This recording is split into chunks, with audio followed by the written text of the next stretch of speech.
Hello, well, welcome to a live interview organised by Key Yachting. And today we're going to be speaking with Chaz Ivill about his love for sailing. And we're also joined by Key Yachting's Marie-Claude Hayes, who has been sailing with Chaz for nearly 20 years. Marie-Claude, welcome to the show. How are you? Where are you and how are you? Good afternoon. Nice to talk to you all. I am in the office. Everybody's at home, so I've got a nice, peaceful office for myself. And I'm very happy to be able to talk to you today. Okay, in Hamble, Marie-Claude? I'm in Hamble Point Marina. Okay, cool. Chaz, welcome to the show. Where are you at the moment? How's it going? Yeah, it's going well, Louis. Yeah. So good afternoon to everyone. I'm at home in Worcester. So looking forward to having a good old chat with everybody. Yeah, and I don't mind saying, Chaz, I think about 18 months ago you have effectively got the operations lower on ETB Racing's easy way to say it. You're no longer running ETB tyres, right? You're not running it day to day anymore, but you're still involved. But you've got some time in your hands to do some cruising. Is that right? That's correct. Yeah, that's correct. Yeah, and we'll be talking about the new boat later in the show. But let's wind back. Here we go. Yeah. Charlie J. That's right. Yeah, the first J1, our first J boat that was J120, and that photograph was took in the Channel Islands, I believe, doing the J Cup, which was our first J Cup, and you can see there we did very well. Actually, it was our first J Cup, and we managed to win it as well. So it was nice, and I was able to see my nephew Peter, who's in the left of the screen at the back, and his friend Ron, who joined us in the Channel Islands. So yeah, it was a really nice regatta, and enjoyed it thoroughly. Okay, wonderful. In 2002, it was. 2002, that's right. Yeah. Yeah, and isn't that you, Marie-Claude, on the left of picture there? Yes, I'm like to win. Obviously, I look quite happy. So part of the crew is Chaz was sailing with Lorraine, and I was sailing with Paul. It was Paul and I were on the boat, and then Lorraine was on the boat, and then we had Bob who sailed with us for years, and then Chaz had some family as well. So it was great. We had a fantastic time, and then obviously the icing on the cake, or the cherry on the cake, is we won it. So yeah, good all together. Good event. Yeah. And then we're looking at Charlie J competing in the J Cup in Guernsey all the way back in 2003, but that wasn't the first boat that you bought. Oh, 2002, beg your pardon. But that wasn't the first boat you bought off Paul Hayes, was it, Chaz? No, I bought, my first boat I bought off Paul was a Sigma 362. Yeah, so that was back in, I believe, 1993. Right. When Paul was operating out of the old J-boat offices down in and I was sailing with Paul. Yeah. And who was that? And, that was my phone. Oh, right, okay. Sorry. Yeah, and that's when I bought it off Paul, and it was with Roger Moon. So I always remember going down there. It was a horrible day. It was raining and blowing, and Paul had got the boat ready. And when we got on board, myself and Lorraine, he'd sort of put the heating on. It was all nice and warm down there, you know. And we went out into the Soul, and it was rough as anything. But you know, we had a good brisk sail. It was good, and then I bought that boat off him, and that was when I first started really doing a bit of big boat racing. Yeah, and you really got the bug, Chaz, didn't you? And because you then got involved in the J109 class, which was it was burning bright, wasn't it? It has burned bright for many years. I mean, that was the class to be in, for sure. There was about 30 to 40 J's would turn up for Codes Week, and some of the regattas. it was really good race, and it is today. I mean, they've got a fabulous following today. But going back 2004 to 2006, there would always be 30 to 40 boats turn up for one design racing, and that's what it was all about, really. Yeah. So great boats. Yeah.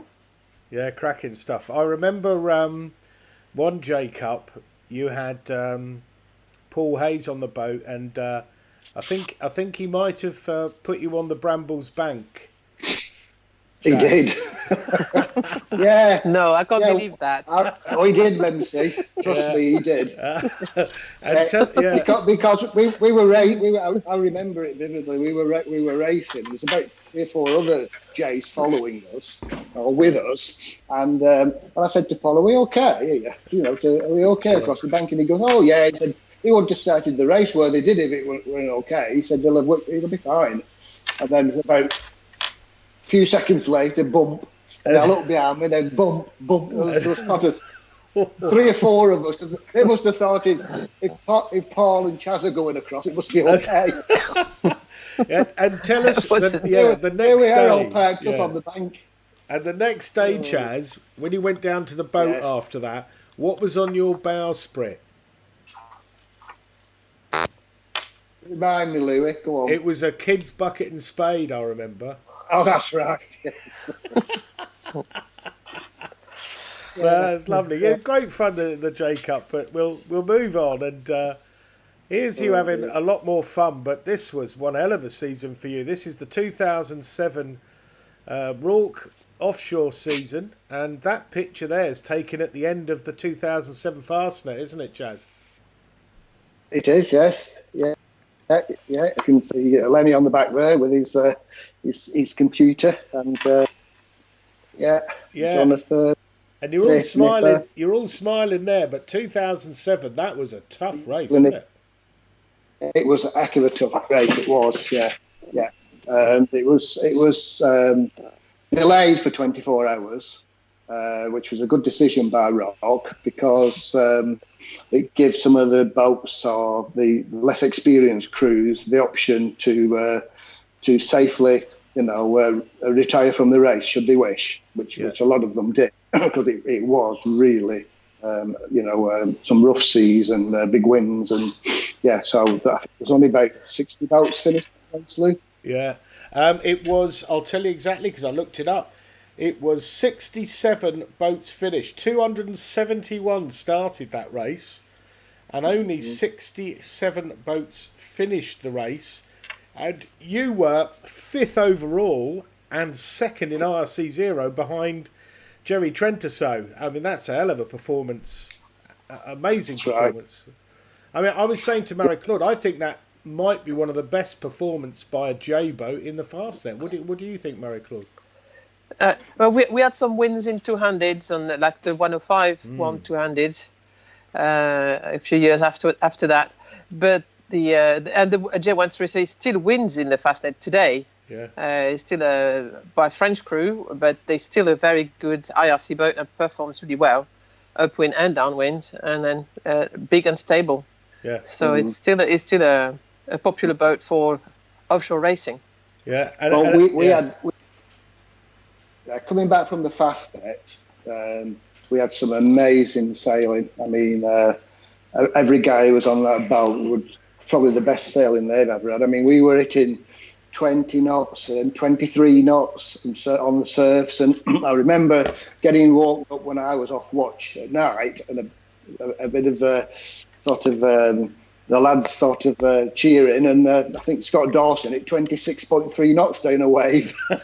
That's incredible. That's proper speed. I sort of woke up to the boat sort of shuddering, and I had this cheer go up, and then because me and Pegsy have been having a bit of a battle and nipper who could sail the boat fastest. So it started at 20 knots, then it went to 21, 22, 23, and then I think John had it then to about 23 and a half, and then of course Scott sort of hit this heck of a speed at night as well. So it was and really memorable sailing. Yeah, and you can see you there, Chaz. You're grinning from ear to ear, and it was a hell of a season. I'll just pull that in.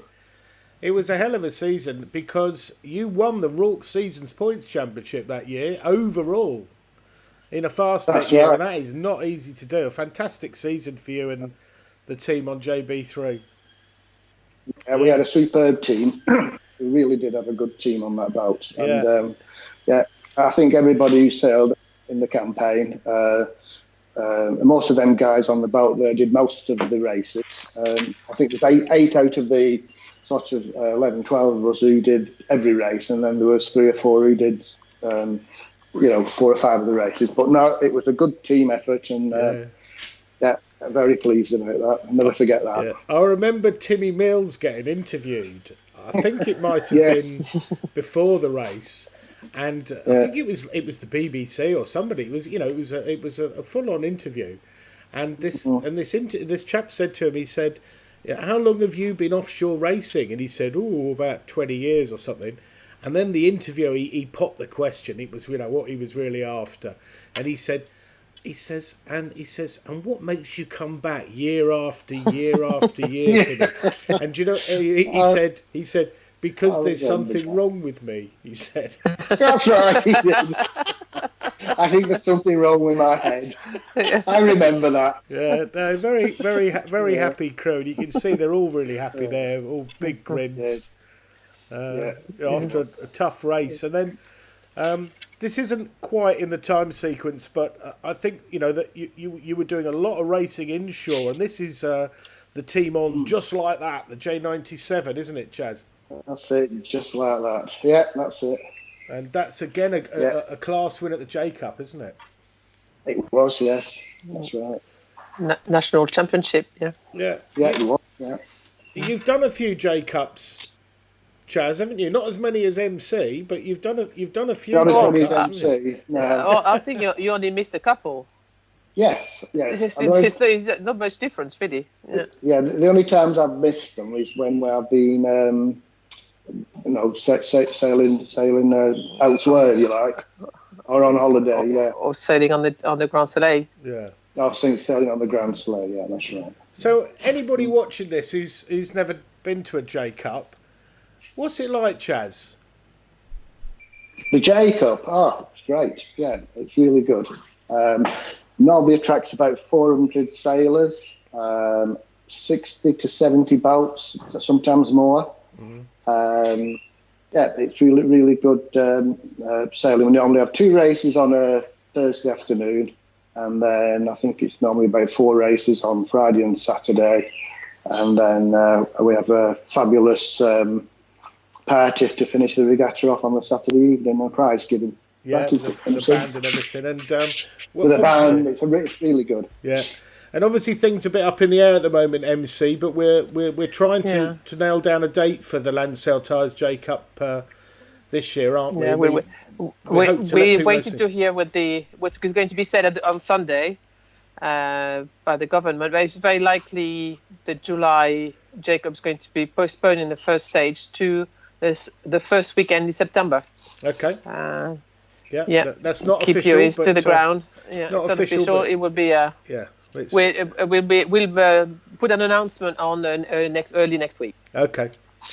And a great event. I've been to a fair few of those. And now this is your first Grand Soleil, Chaz. John B, the Grand Soleil 54. And this is very much a dual-purpose boat, but right now we're seeing you in the 2010 Round Britain and Ireland race, aren't we? That's right, yes. That's just at the start of the race, heading towards ports, and it was really windy start. In fact, I think it's 4 or 5 boats didn't get past the forts. They had rig problems and various problems, breakages, and and that particular year they sent the race around anti-clockwise because again they were expecting really bad weather on that race, and they wanted us to be on the east coast rather than on the west coast of Ireland when the real storm started to hit us. Yeah. But I remember as well, there were the first 24 hours we clocked up 269 miles in 24 hours. That's in good pace. Yeah, it's a good pace, and it was a real. And then when we got up to Muckaflugga, of course, the weather changed. There was no wind, and we got sort of pinned for about a day and a half, looking at this rock in Northern Ireland, or the Black Rock, I think it was called, the northwest coast of Ireland, and. But we eventually got going again, and we finished the race, and I think we were about 11 days, I believe, something like that, if I remember rightly. And tough race. How did the boat hold up, Chaz? It held up very well. We had a bit of a problem on the kicker, and that was it, basically. We had a few problems with the water maker, but we soon got them sorted out. It was a real good race. I enjoyed that. Here you go.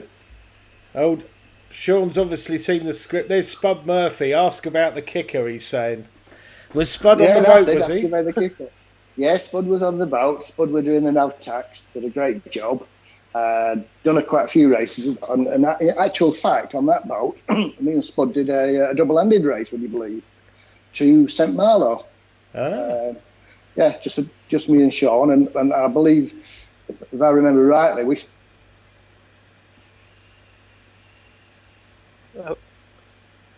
He'll come back. I'm sure he will. We have lost Chaz. We've lost Chaz for a sec. Come in, Chaz. I'll try and get Chaz back. But in the meantime, MC, have you done the Round Britain and Ireland race? No, I haven't. It's one of the races I haven't done. Done a couple of fastnets, but not that one. Okay. I've been around the world instead, I suppose. Okay, you have been around the world. I know this is completely impromptu, but because we've lost Chaz. It was all about Chaz. But tell us, which round the world race are you talking about? Yeah, well, I came in the UK in the first place to join Maiden, which I was part of for 2 years before being sacked for taking too much space on board. But I ended up doing the one afterwards on Heineken with Dawn Riley, and then a leg on the EF Education. And the two fastnets were done. Was one on the Maiden, the other one on EF Education. Okay, all right. That's another story. That is another story. There we go, Chaz. Chaz back in the room. Yes, I'm back. I'm back in the room. Yeah. Welcome back. Yeah. I've got another question here. Thanks, Spud. Keep tuning in, Spud. And where's it gone? It was Gavin Howe. He's Gavin saying, let's put this up here. Looks a bit more comfy for Round Britain than with the Sunfast, because Gavin went round in his boat too. That's right, Andy. he did. Yes, he did. But you even had the microwave, didn't you? Yeah, we were with Sam, didn't they? And I mean, that was well done. Yeah, you want to do it in a Grand Soleil, Gavin? Bit more comfortable. We'll show you Gavin. the 58 later on. You can have a proper look at it. Yeah, you'd enjoy the 3-course dinners and stuff we serve in the evening. And yeah, come on then, Chaz. Some of the crew cooked the meals, didn't they? What was the one? Timmy Mills. Timmy Mills' pork and insider. Yeah, that was Tim's sort of famous dish. That. Now, be honest, Chaz. Pork insider. Be honest, Chaz, because you were on Round Britain and Ireland, you should have much choice. But would you eat that now? Would you have that for dinner tonight? Yeah, you would. It was. To be fair, Louis, it was very, very good. Oh right, okay. I bet good. you Mrs. Mills cooked that. I bet. Well. But John B, Grand Soleil 54, dual purpose boat. Just tell us what you're doing with John B here, Chaz. Right, that's on the entrance to Loch Ness. We went through from Fort William through the Caledonian Canal, and we actually spent a couple of seasons in Scotland because after I'd done the Great Britain race, I told Lorraine all about the scenery we'd seen and the sailing up there, and I just felt I wanted to go back. Yeah. And we went back for a season there and finished up staying 2 seasons up there because the sailing is, you can catch the weather right. The sailing is amazing in Scotland. The only bad point about Scotland, you can get 4 seasons in a day. Yeah. So, but that particular trip we did, we had pretty fair weather. So we had 3 weeks through the Caledonian Canal and up around the Orkney Islands, and then across to the Outer Hebrides, and then back through Skye and all the islands there. So Wonderful. yeah, it was just me and Lorraine, and it was really, really nice. Enjoyed it. Yeah, just a pair of you. Picture, yeah, that's coming through Neptune's locks. Is it Neptune's? What do they call it? Neptune's steps. Okay. And yeah, and that's the top of the locks. 10 locks, one after the other. Yeah. And a few whiskey distilleries on there. Oh yeah, we went to Jura and Talisker and quite a few whiskey distilleries. Yeah, I don't mind saying I do enjoy it. I do enjoy a nip of Scotch now and again. Okay. Well, you obviously got the taste for it with your first Grand Soleil, the 54, because not too long after you bought another one, Chaz, didn't you? Just tell us about Lorraine. Yeah, well, after having the first Grand Soleil 54, we'd had the first one for about 4 years, I think, and then I decided to have another one, and I thought, well, this time I like the boat, and I'm going to have it. I'm going to do all the things on the new boat that I didn't, what I should have done on the old boat. So I had all the winches uprated, all the deck gear uprated on it. What else did I have done? Had a carbon rig on it, Right. like having new boom on it. And again, it's. And this picture's taken off Punta Ala, isn't it? Yeah, that's Punta Ala in the Grand Soleil Cup. Fantastic. So before we took the boat to, Yeah. Before we took the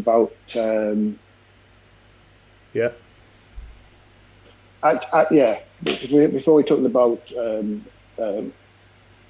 after the trial sales and everything, we did the Grand Soleil Cup on it, which was really enjoyable. I enjoyed that as well. Okay. Yeah, it's good.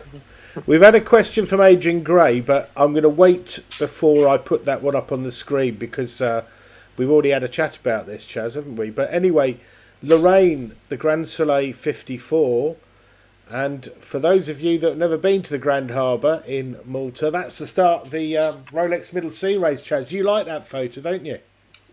I do, yeah. Why is that, Yeah, Chaz? Go on. Why do I like it? Yeah. I don't know. I just think it's a great shot going past all the, the flats and the houses with the washing outside in the windows and everything. I think it's great. I love that picture. Yeah, it's good. It is an amazing race, but it's an amazing start to the race in the Grand Harbour, isn't it? It is. Yeah, it is. It's quite exciting, the start, because it's not. You haven't got a massive amount of room to manoeuvre in. Yeah. So it is good, and there's thousands of people up there watching it, and it's quite a spectacle. Yeah. So the last couple of times I've been over there, I haven't done the race, but I've always gone to watch the start. Okay. Yeah. Spectacle. Other people go just to watch the starts. Yeah. And in fact, I saw you last year, didn't I? And MC, have you done the Rolex Middle Sea Race? No, I've never done it. I have, believe it or not, I've never set foot in Malta either. Since I've got things I need to catch up with, and then going to Malta is one of them. Yeah, we Never been there. definitely want to put that right. You'd love that race. You'd love it. Now, this is the J112 Davanti tyres, which you still race back. Well, not still. You race in British waters. Is that right, Chaz? That's right. Yeah. And I'm gonna bring up a question from Adrian Gray here. Question for Chaz: which was your favourite boat and why? Right. Okay. Well, I think from a racing point of view, because I've sort of had racing boats and cruising boats, I suppose, I think I do like the 112 because I think it's just a superb boat to sail. It's well balanced. It's probably my favourite at the moment. That boat is. Okay. For racing, and obviously the Grand Soleil 58, which I cruise, I like that as well. Yeah, it's difficult to say really, but again, going back, I did like JB3 as well. So I don't know, Adrian. It's the honest answer to that question. I like them all. and MC, you do a lot of racing on Davanti tyres as well, and so does Adrian. Yes, for me the 112 is definitely a favourite. Okay.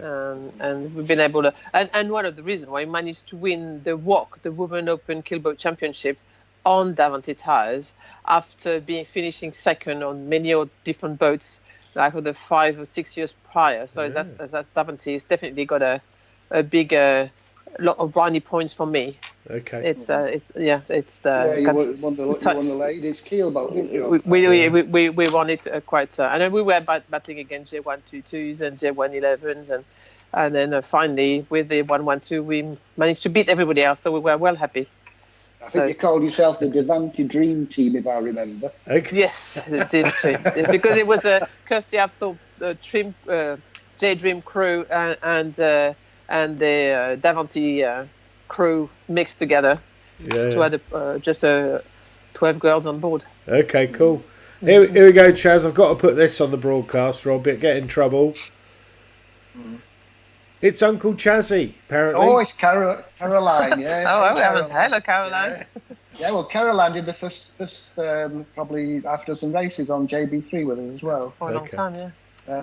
And Caroline and Dave Lenny's wife, Julia, they prepared all the food and then froze it for that campaign. So thank you very much. We've not forgot that. Yeah. And also from Becky, hooray for the women's offshore keelboat. Yeah, she was obviously part of it. She was part of the team too. Yeah, well done. Yeah. Well done all. Okay, we're going to move on to. We're supposed to be talking about Grand Soleil, and there's a picture of a J112 up there. We'll see. Oh, hello. So, Chaz, this is a shot from up the rig of Midnight. The Grand Soleil 58, the 2020 version. And we've also put a little schematic. What were you looking for? Why did you go for the Grand Soleil 58? Somebody's got a phone ringing, by the way. Oh, it's gone. Yeah, I couldn't reach it. It was, oh no, it's in the other room. It's my other phone. Go on, take it off the hook, Marie-Claude. Go on. Yeah. So... what were you looking for? For space is the only answer, Louis. So I've got, me and Lorraine have got 4 grandchildren who are coming on at the age where we'd like to get them coming along on the boat and get them interested in sailing. And so there's hordes of space on the 58. It's only 4 foot bigger than the 50. Yeah, only 4 foot bigger, Chaz. It's only 4 foot longer, but it's so much bigger. I mean, it's probably about I would say half a metre wider, and there's so much space on that boat, and it's just great to get a big family because there's 8 of us, so we need a big boat to go sailing with a big family. Yeah. So that's one of the reasons, really. And when I did check it out, it's got it's still manageable for just myself and Lorraine. It's got a nice, easy sail plan, and as with any other big boat, the only difficult bit really is parking it up. You know, when you come into a marina, but most of the marinas in the Med are sort of stern to.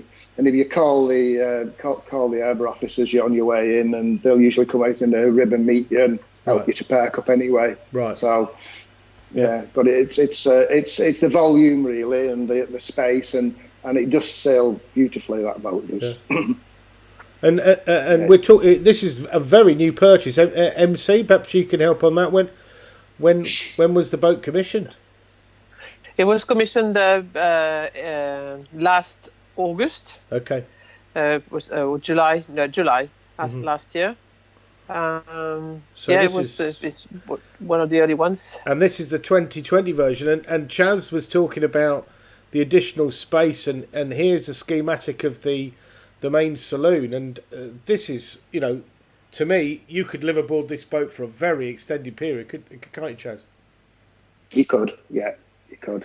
It's got so much space on that boat. It's amazing. It's been very cleverly thought out, and with a lot of boats, sort of 58 foot, it's got two big cabins at the back of the boat, aft cabins, and yeah, and you can stand up in the back cabins as well. You don't have to bend. You can stand up.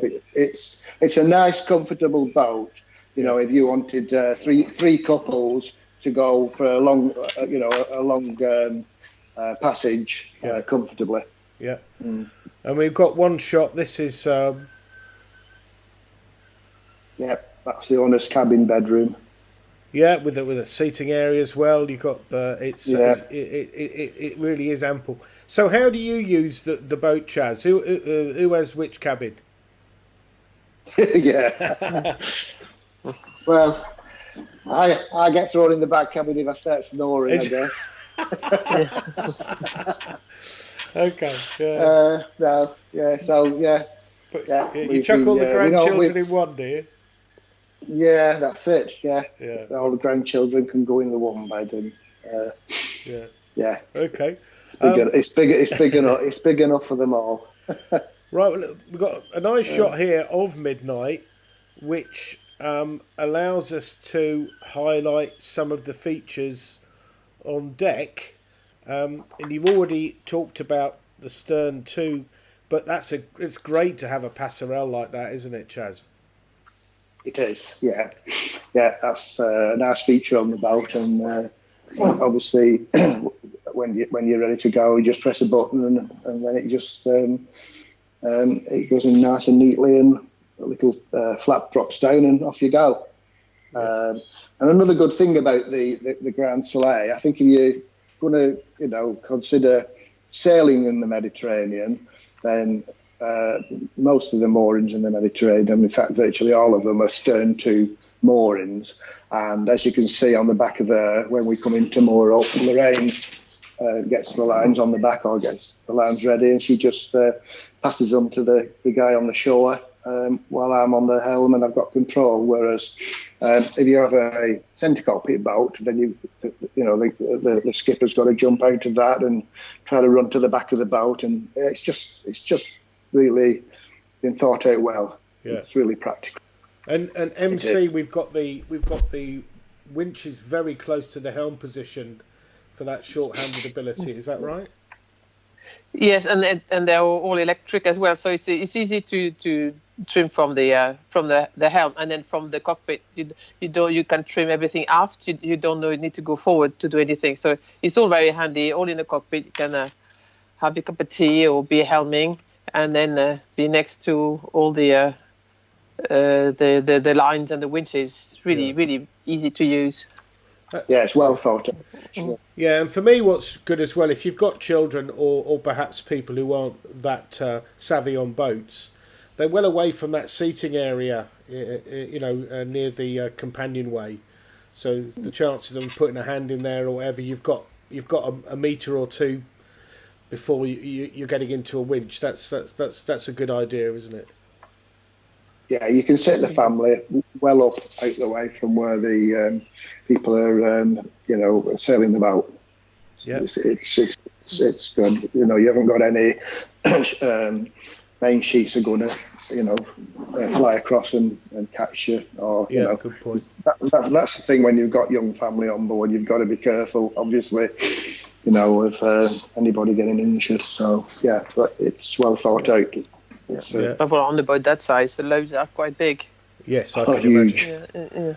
Yeah. And talking about the performance of the boat, I mean, with the pedigree, with all the racing you've done, It's a boat and car keep design. It's a boat that you can sail. You don't have to put the engine on too often. Is that a fair one, Chaz?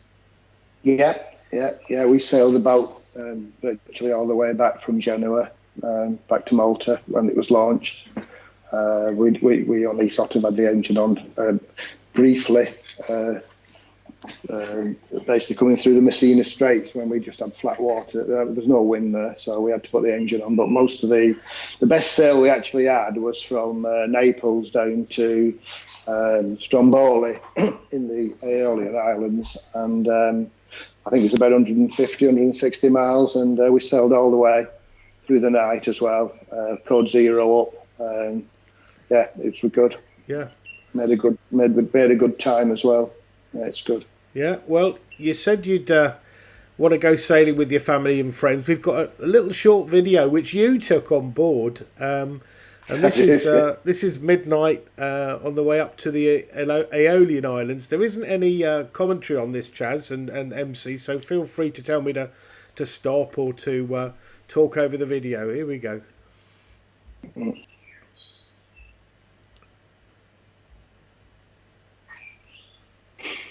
Yeah, that's on our way after Capri down to Stromboli, and that's Alex, a friend of ours, and Alison, who joined us in Naples for the last leg of the journey. Alex had never sailed a yacht before, and I got him on the helm, and I couldn't get him off. He loved it, and I think they even contemplated selling their motorboat and having a yacht. Yeah. He loved it. You can see the boats flying along there. We've got the Code Zero full mainsail up and about 12 knots of wind, and we're moving around quite nicely. Lovely. Nice. And the good thing about the boat as well, it'll sail quite good with that Code Zero to about sort of in 12 knots. It'll sail very comfortably at 153 wind angle, which I know most people are sailors who are watching this, so they know what I mean. And when you sail in just me and Lorraine, I mean, it makes it easier, you know. Whereas if you've got a big spinnaker to put up and there's just two of you, it's always a worry, you know, when the wind starts getting up about getting it down. But it's so easy on that boat. How we've fixed it up is. You can see if you look on that picture, that's not my boat, but if you look at that picture, you'll see he's got a Code Zero on that boat, and it's electric furler, and it's so easy. I mean, to just let it out, it's just a matter of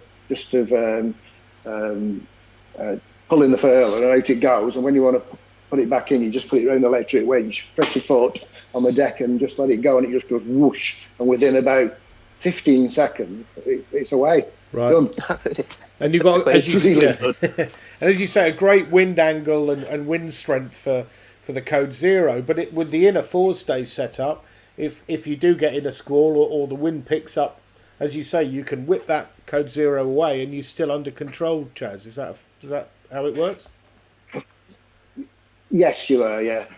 I mean, the boat's rigged for cruising anyway.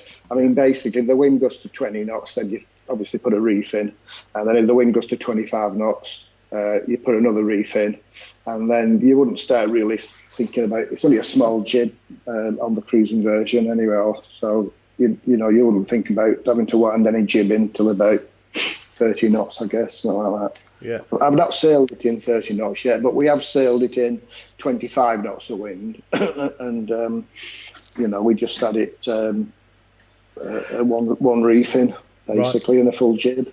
Yeah. And just got a little slide here to say, I mean, you're not going to race this boat. This is for friends and family. You say you got your grandchildren and everything else, and I'm gonna switch straight onto this because there are some amazing sights to see just in the Mediterranean, aren't there, Chaz? Yeah, certainly. Yeah, that's Stromboli.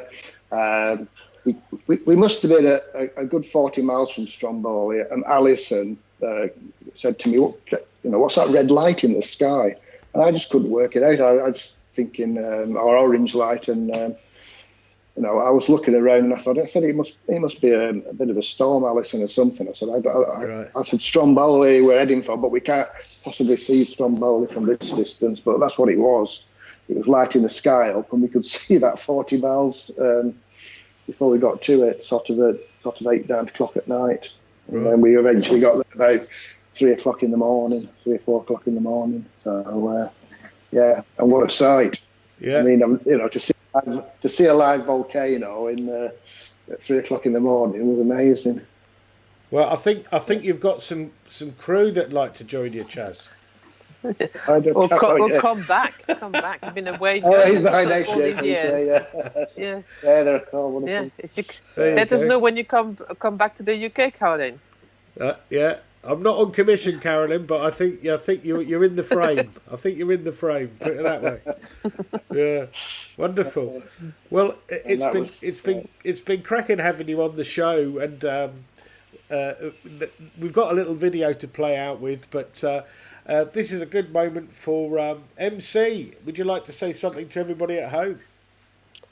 Well, nice of you to take the time to be entertained by Chaz and I and Louis at Key Yachting and showing the Grand Soleil 58 today mainly, and also the life of the longest, most prolific owner Key Yachting ever had, and they still have a J-boat and a Grand Soleil. So thank you, Chaz, and see you hopefully all very soon on the water. Yep. Over to you, Chaz. Yeah, well, are we winding up? Lou, well, just a chance for you to say hello to everyone at home, and hello to everybody, and thanks for anybody who's logged in, and hope to see you all soon as soon as we get rid of this COVID-19, and look forward to seeing everybody on the Solent and in Banana for a beer. Okay. So, yes. Yeah, look forward to seeing you all. Yeah. Glad when we get through this. Yeah. Well, wonderful. Thank you all very much for joining us. If you've got any more questions for Chaz or for Marie-Claude, the best way is to email info@keyyachting.com, and we will try and answer all your questions. You can put them to either MC or to Chaz. But right now we've got a video of the Grand Soleil 58. Thank you very much to Grand Soleil for letting us play this. And thank you all for coming and watching. Yep, thanks, Leah. Thanks, Leah. Thanks, Chaz. Yeah, thank you, MC.